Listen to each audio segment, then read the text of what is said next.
हिंदुस्तान की सरजमीन पर एक ऐसे वीर जवान जिनका मंदिर बनाया गया, मरने के बाद भी निभाते हैं अपनी ड्यूटी। ऐसे भी हैं जवान हिंदुस्तान में। मरणोपरांत भी भारत सरकार उन्हें देती है पदोन्नति, तनख्वाह और पूरा सम्मान जो एक जवान को दिया जाता है। बॉर्डर पर इस जवान के रहते हुए कभी भी घुसपैठ नहीं हो पाती। तो कौन है वो जवान और आज के दिन हिंदुस्तान में उनके बारे में इतनी चर्चाएं क्यों हैं? जानिए इस महान वीर सैनिक के बारे में। तो इस वीडियो को अंत तक जरूर देखिएगा। JDF लाइव चैनल को सब्सक्राइब करना बिल्कुल भी मत भूलिए, जिससे आपको हर डे इवेंट की स्पेशल वीडियो सीरीज और बहुत सारी इंटरेस्टिंग स्टोरीज रोजाना मिलती रहे। हिंदुस्तान ही एक ऐसा देश है जहाँ पर वीर सैनिक अपने जीते जी ही नहीं बल्कि मरने के बाद भी करते हैं हिंदुस्तान की सरहदों पर सुरक्षा। आज के दिन मैं आपको एक ऐसे वीर सैनिक के बारे में बताने वाली हूँ जिसकी कहानी सुनकर शायद आप दंग भी रह जाएं और उनके बारे में जानने के बाद शायद आप बहुत कुछ सच जानने की कोशिश करेंगे। मैं social activist advocate Tanishka Gupta JDF में हर दिन कुछ खास कर रहा है, कुछ नया सीखने का यही मौका है। मैं आज के दिन जब अगस्त का महीना चल रहा है और हम वीर शहीदों की बातें कर रहे हैं, तो ऐसे में इन महान शहीद वीर की बात करना भला कैसे भूल सकते हैं। कुछ 70-80 साल पुरानी ही बात है जब एक नौजवान देश की धरती पर देश की सेवा के लिए अवतरित हुआ। वो तारीख थी 30 अगस्त 1946। वर्तमान में पाकिस्तान के सदराना गांव में इन महान शख्सियत यानी कि बाबा हरभजन सिंह का जन्म हुआ था। 1966 में पंजाब के रेजिमेंट में सेना में सिपाही के तौर पर इन्हें भर्ती मिली, लेकिन सिर्फ 2 साल ही जीवित रहकर इन्होंने सेना की सेवा की।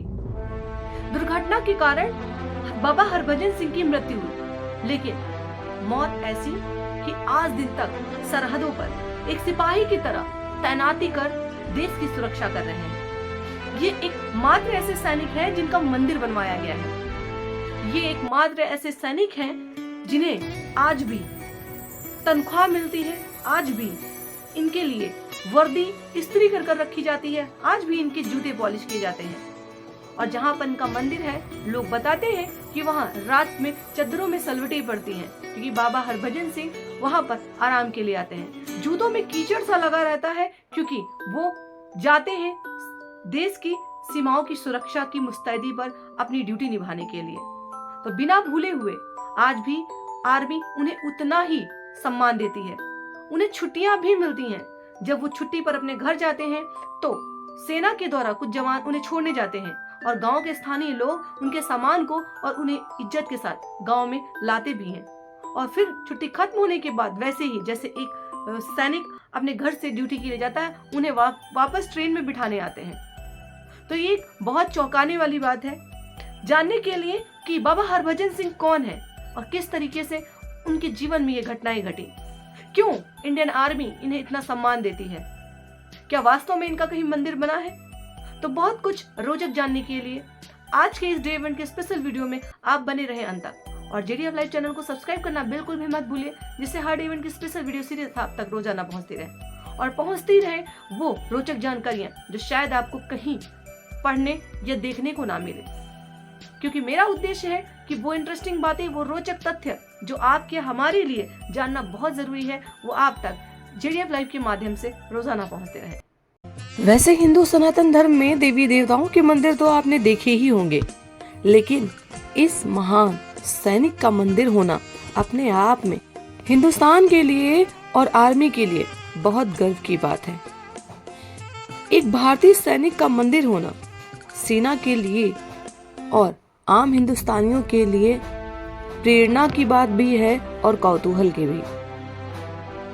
ये मंदिर सिक्किम की राजधानी गंगटोक में जेलेब दर्रे और नाथुला दर्रे के बीच 14,000 फीट की ऊंचाई पर बना हुआ है। दूर दूर से लोग इस मंदिर के दर्शन करने पहुंचते हैं, जिससे भी इस महान सैनिक के बारे में पता चलता है और मृत्यु के बाद अपनी ड्यूटी निभाते हुए लोग सुनते हैं, वैसे ही मन और हृदय भक्ति और श्रद्धा से भर जाता है और इनके दर्शनार्थी दूर दूर से इतनी दूर ऊंचे पहाड़ियों पर इनके दर्शन करने पहुंच जाते हैं। इतना ही नहीं कि सिर्फ हिंदुस्तान के दिल में इस मंदिर और इन हरभजन सिंह बाबा के लिए सम्मान है, बल्कि चीनी सेना भी इनके सम्मान में सर झुकाती है। हम जिन सिपाही के बारे में बात कर रहे हैं वो दोनों सीमाओं के सैनिकों के लिए प्रेरणा और शक्ति भक्ति का स्रोत भी हैं। आइए अब जानते हैं कि इन महान सिपाही की शहादत हुई तो कैसे। दरअसल पंजाब रेजिमेंट में 1966 में इनकी भर्ती सिपाही के रूप में हुई थी और 1968 में उनकी ड्यूटी 23वें पंजाब रेजिमेंट के साथ पूर्वी सिक्किम में थी। 4 अक्टूबर 1968 की बात है जब खच्चरों का काफिला ले जाते समय नाथुला के पास समीप में उनका पैर फिसल गया और घाटी में गिरने से उनकी मृत्यु हो गई। पानी का तेज बहाव हरभजन सिंह के शरीर को बहाकर बहुत दूर लेकर चला गया। कहा जाता है कि हरभजन सिंह की डेड बॉडी को कोई ढूंढ नहीं पाया था। हरभजन सिंह अपने साथी सैनिक के सपने में आए और उसे अपने शरीर का पता बताया। जब खोजबीन की गई तो 3 दिन बाद उनका शरीर भारतीय सेना को मिला, वहीं पर जहां पर उन्होंने स्वप्न में लोगों को बताया था। कहा जाता है कि उन्होंने सपने में अपनी समाधि बनाने की इच्छा भी जाहिर की थी। इसके बाद 14,000 फीट की ऊंचाई पर जेलेब दर्रे और नाथुला दर्रे के बीच उनकी समाधि बनवा दी गई। कहा जाता है किसी भी खतरे का संकेत हो या फिर चीन की किसी भी गतिविधि के बारे में वो जानकारी अपने साथियों को जरूर देते हैं। सेना का बाबा हरभजन के प्रति इतना विश्वास है कि उन्हें बाकी सभी सैनिकों की तरह वेतन, 2 महीने की छुट्टी आदि सभी सुविधाएं दी जाती हैं जो कि एक इंडियन आर्मी के सैनिक को दी जाती हैं। यहाँ तक कि उन्हें पदोन्नति भी दी गई है। लेकिन बाबा हरभजन सिंह आज भी मुस्तैदी से अपने देश की सेवा कर रहे हैं। जब भी भारत और चीन के बीच फ्लैग मीटिंग होती है तो चीनी सेना बाबा हरभजन के लिए एक अलग से कुर्सी भी लगाती है। यानी कि सिर्फ हिंदुस्तान की सेना ही नहीं, चीन की सेना भी बाबा हरभजन सिंह का उतना ही सम्मान करती है जितना कि भारतीय।